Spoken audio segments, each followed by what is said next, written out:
moment in the world of sports. No, there really isn't. And Pat Duffy decked out in 13 this week. Go ahead. The Angel Gabriel Davis about to become the most dangerous second receiver in all of the NFL. Either that or the most overrated fantasy player in the league. Okay, with Josh Allen as his quarterback, a man who made Dawson Knox, a guy who's never caught a touchdown. I think he's all off. I'm afraid. My fear is that it's all off one game, the 4-touchdown game.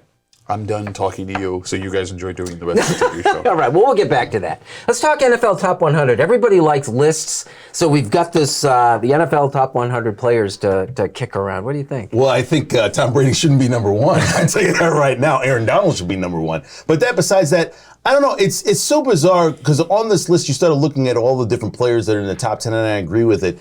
I know we'll go into Josh Allen being 13. I do think he is top 10. I do feel that there's a couple other players. Jalen Ramsey should not be in the top 10. There's a couple other players I just don't feel should be in the top 10. Travis Kelce, the other. Don't think he should be in the top 10. But that being said, it's a list. It doesn't really even matter. I mean, Odell Beckham made the list. I mean, he's not even playing yet in the league. So, I mean, it's just... It's one of those things where we just like to debate them, like it shows just like. Yeah, I think the credibility of it is that it came from NFL players. It isn't just some random list, and there's plenty of those out there. This was the players' vote. Yeah, but I mean, how many of those guys are voting for their buddies and teammates and things like that? Look, when Josh But Allen... doesn't everyone hate Tom Brady? I do hate Tom Brady. So you said everyone. But you don't play. Well, I should. But he finishes number one. I mean, there's some support there somehow, some Who the way. heck knows? Look, the fact that And Pat Mahomes dropped like from 1 to 9. So did Josh Allen. He lost 3 spots. Now, somebody told me that they vote for this in the middle of the season, and at that time, both Josh Allen and Patrick Mahomes were going through a rough spot. But that being said, if that was the case, Odell Beckham Jr. shouldn't have made the top 100 at all because he had just been released from a job in Cleveland and resurrected the second half of his season in Los Angeles. Look, man, you know why they do these shows? They do these shows so everyone comes on and is like, and this is what everyone's doing. Any list... Hear that all the time. Literally word for word. And I never get tired of it. Any list that has Josh Allen outside of the top 10 best NFL players. Because I was expecting to see top 5. It's not worth anything.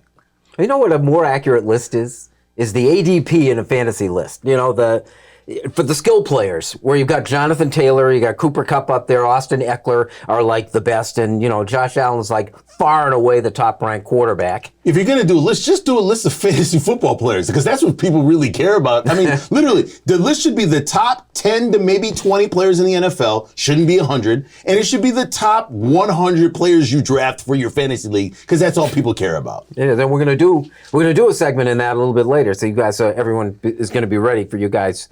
You know, out your picks. Everyone wants that. Or let Madden do it. How about that? Let's just let Madden pick all the top players. I was going to say he passed away. I don't know if you heard. The game. Well, I'm just making sure we're on the same page. Gabriel Davis will be in the top 100 next year. He's top 50. Guess who's voting? Top 10. That was so disrespectful. To Gabe Davis, I agree.